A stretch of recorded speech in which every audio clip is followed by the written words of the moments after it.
Dans l'optique de dénoncer la dictature rocambolesque orchestrée par le président Azili et ses compagnons aux îles du Comore, Maître Larifou Saïd, homme politique diplômé à l'Université de Paris Panthéon-Sorbonne, par ailleurs avocat au barreau de Paris, était face à la presse ce vendredi 19 janvier 2024, accompagné de ses amis sénégalais à l'image de Maître Fall, M. Seydina Mohamed Malal Diallo et un bon nombre de ses compatriotes vivant au Sénégal et à l'étranger. Assalamu alaikum wa rahmatullahi wa barakatuh.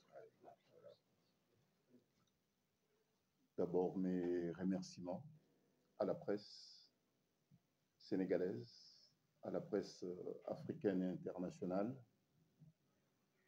d'avoir répondu favorablement à notre invitation. Cette rencontre avec la presse s'explique par rapport à la situation insurrectionnelle qui prévaut en ce moment dans notre pays, les Comores. Donc, nous tenons cette conférence d'express exceptionnellement sur la situation insurrectionnelle qui prévaut chez nous. Depuis l'indépendance des Comores, en 1975, nous avons eu des alternances politiques douloureuses, difficiles. Mais c'est la première fois que notre pays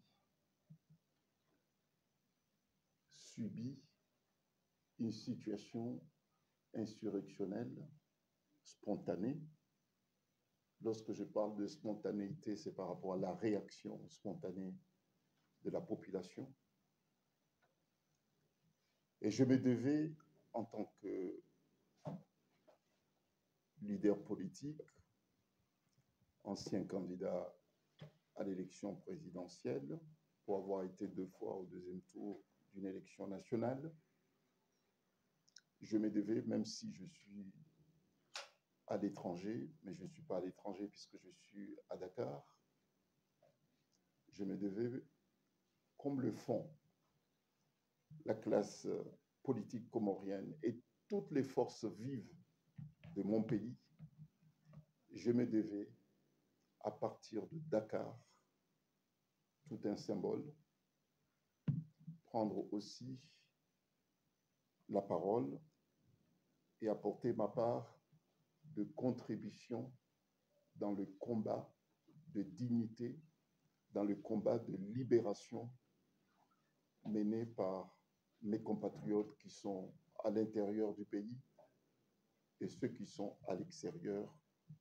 également. Le Tout-Puissant a voulu que ma réaction par rapport à ce qui se passe aux Comores se fasse ici à Dakar. Et c'est pour cette raison que cette déclaration, cet appel, s'appelle l'appel de Dakar. C'est tout un symbole. Je suis même tenté de dire qu'il n'y a pas de hasard. Parce que le premier pays, après l'indépendance de notre pays, des Comores, le premier pays, le premier président étranger, mais un président frère, qui a posé ses pieds aux Comores après l'indépendance, c'était un président sénégalais, M. Senghor. Et le premier appel pour la souveraineté effective, pour la dignité du peuple comorien, se fait à Dakar également. Donc il n'y a pas de hasard. Cet appel, cette déclaration de libération des Comores s'appelle l'appel de Dakar. C'est un appel d'une gravité pour nous exceptionnelle, mais justifiée par rapport aux circonstances politiques et sociales actuelles. Il s'agit de quoi?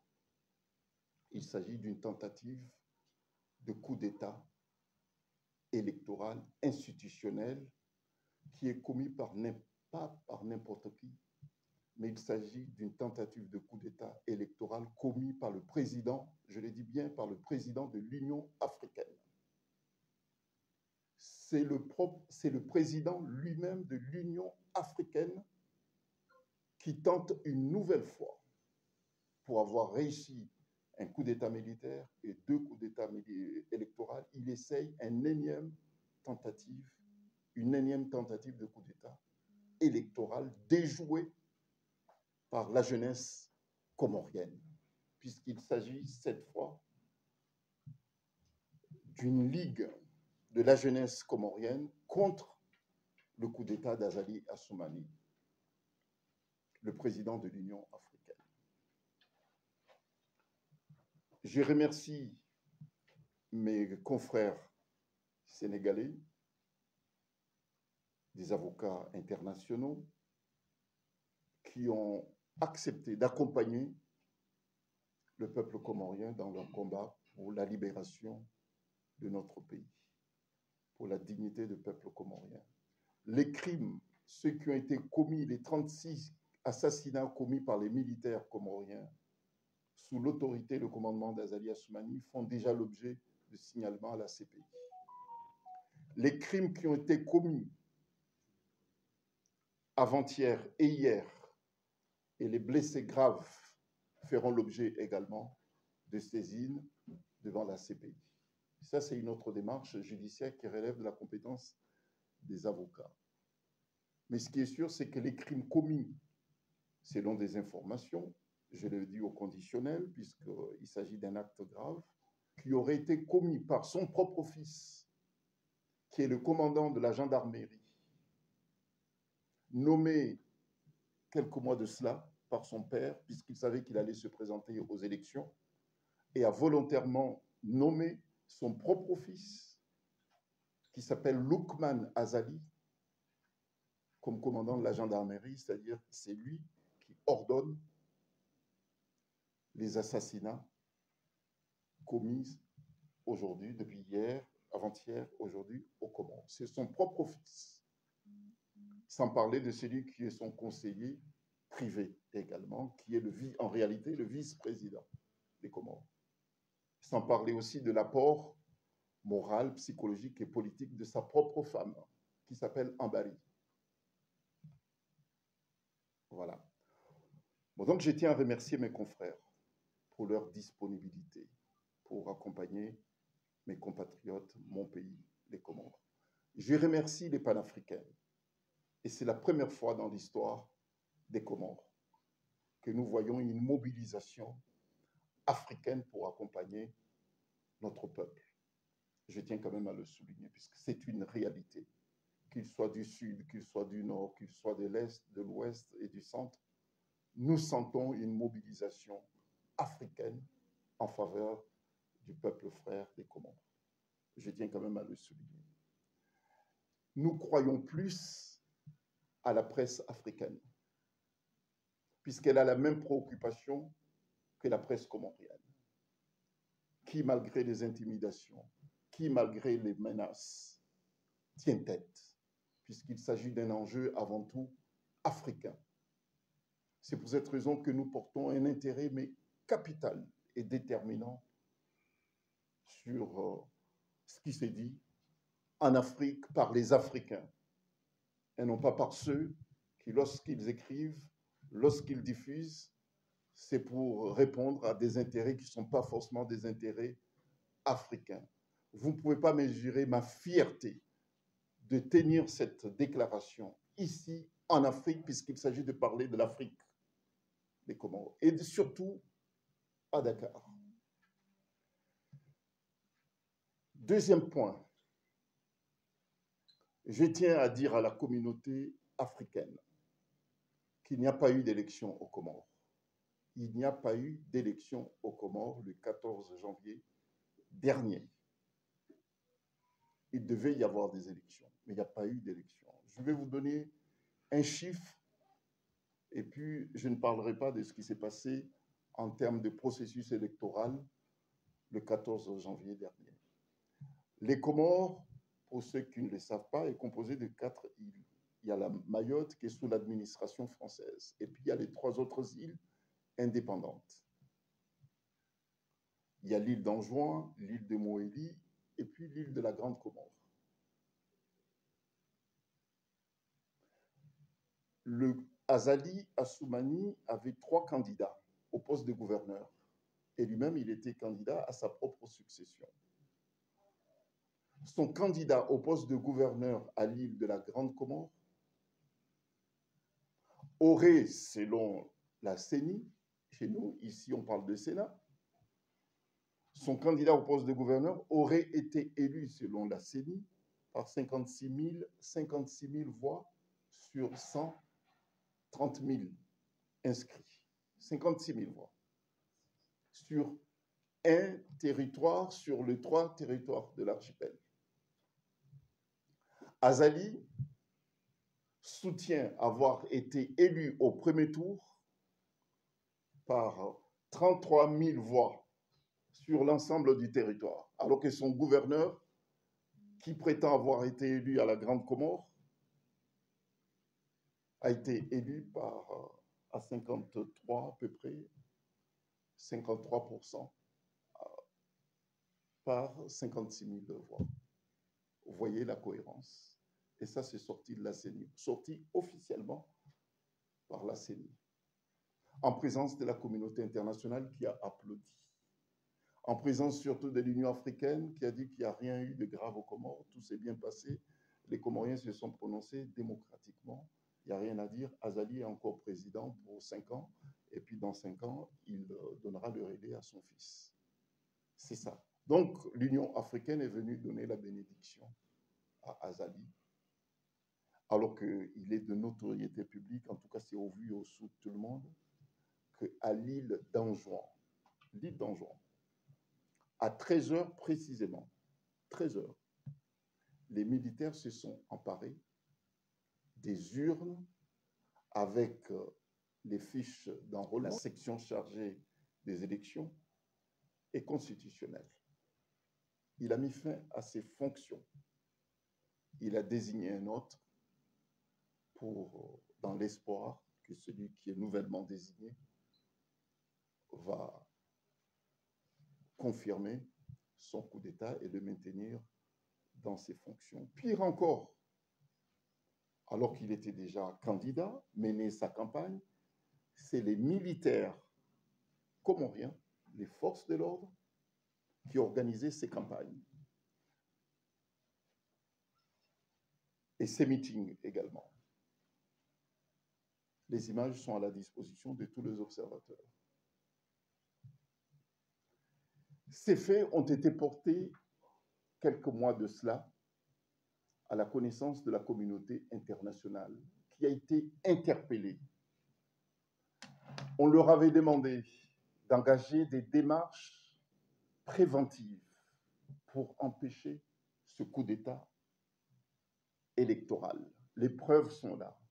Les interpellations sont là à la disposition de tous ceux qui souhaiteraient comprendre ce qui se passe aux Comores actuellement.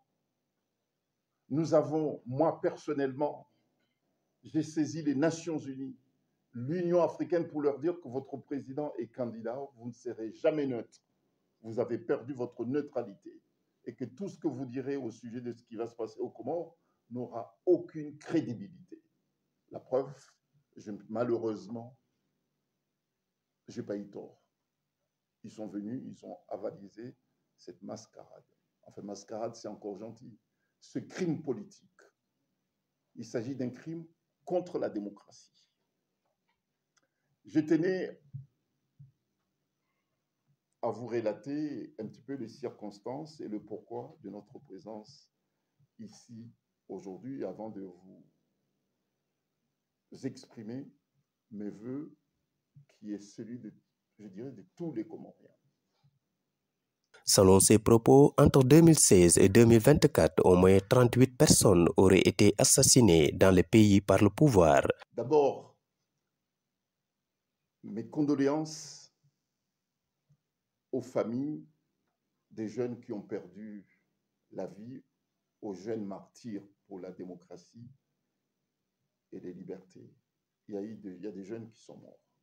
Il y a une femme enceinte qui a été grièvement blessée. Une femme enceinte, grièvement blessée. On a encore des 6 blessés graves à l'hôpital. Nous demandons à ce qu'un couloir sanitaire soit ouvert pour permettre aux blessés de se rendre sur les territoires les plus proches des Comores pour bénéficier de soins appropriés. Je vais parler de Mayotte, je vais parler de Tanzanie, Dar es Salaam, je vais parler de Madagascar. Qu'un couloir sanitaire soit ouvert le plus vite possible pour permettre aux blessés d'être soignés sur les territoires les plus proches des Comores. Il s'agit d'un acte humanitaire. Nous demandons aux autorités de ces pays de se montrer à la hauteur de cette tragédie sociale et politique qui affecte les Comores au jour d'aujourd'hui. Deuxième point que je tiens à souligner. Je tiens à partir de Dakar exprimer toute ma solidarité à la jeunesse comorienne, à cette jeunesse libérée des contraintes psychologiques, libérée des contraintes sociales et qui prend ses responsabilités. Toute ma solidarité est celle de la jeunesse africaine en faveur de la jeunesse comorienne. Ne lâchez pas. Pour la première fois depuis l'indépendance des Comores, la jeunesse comorienne, comme la jeunesse africaine, se libère et entend prendre ses destins en main. En main, c'est son destin. C'est très, très important ce qui se passe en ce moment. Cette détermination de prendre ses responsabilités est historique et cette détermination requiert notre soutien et notre adhésion. À la classe politique comorienne et notamment à mes frères candidats aux différentes élections des gouverneurs et des présidents de l'Union des Comores. Je tiens ici solennellement à leur exprimer toute ma sympathie et mon admiration, parce que malgré nos réticences, malgré nos remarques, malgré notre refus de prendre part à cette mascarade, ils ont eu le courage, et ça mérite d'être souligné, de dire qu'il faut y aller puisque c'est une opportunité exceptionnelle pour le pays de se débarrasser de ce dictateur. En cette occasion, je tiens à leur exprimer toute ma reconnaissance puisqu'ils ont eu une intelligence politique exceptionnelle. À ceux qui, comme moi, qui ne s'étaient pas présentés à ces élections, nous devons, comme ça se fait actuellement, nous retrouver tous ensemble pour une union de tous les Comoriens. Il s'agit d'un combat pour libérer notre pays et non pas pour soutenir un quelconque candidat ou bien un parti politique quelconque. Il s'agit avant tout de libérer les Comores. Il n'y a que les Comoriens, avec le soutien de nos frères et sœurs du continent africain, qui peuvent libérer non seulement les Comores, mais libérer aussi notre continent. Il s'agit d'un combat de tous les Africains, que ce qui se passe au Sénégal, ce qui se passe en Guinée, ce qui se passe au Mali, ce qui se passe au Burkinabé, ce qui se passe au Congo, sur l'ensemble du continent, il s'agit d'un combat de tous les Comoriens et de tous les Africains. Et c'est pour cette raison que vous voyez des Africains qui se mobilisent en soutien au peuple comorien. Donc nous, les Comoriens, et je tiens à le souligner, cette union de tous les Comoriens s'est déjà manifestée à travers des réunions, à travers des communiqués, à travers des conférences de presse communes tenues par toutes les forces vives des Comores. En dépit, M. Larifou Saïd et le peuple comorien exigent le départ du régime en place dirigé par le président Assili, sans la main de la communauté internationale. Je fais appel aux notables, je fais appel aux imams, aux religieux, aux associations des femmes comoriennes, à toute la jeunesse comorienne, aux forces vives, aux forces politiques comoriennes, de se retrouver avec tous les Comoriens pour libérer les Comores. à Azali Assoumani, quels que soient les crimes que vous avez commis, je suis bien placé pour le dire puisque je suis moi-même avocat, il y a quelque part une part d'humanité pour vous. Quels que soient les crimes que vous avez commis, il n'est jamais trop tard pour bien faire. Le seul service utile que vous pouvez, rendre aux Comores et à l'Afrique, c'est de rendre les clés de Beit Salam au peuple comorien. C'est le seul service qui serait symbolique et fort que vous rendrez non seulement aux Comores, mais c'est le service que vous rendrez aussi à l'Afrique, puisque vous êtes le président de l'Union africaine. C'est de rendre les clés de Beit Salam, le palais présidentiel, au peuple comorien, et tout le peuple d'Afrique se libérera également des dictateurs qui ont pris nos pays en otage.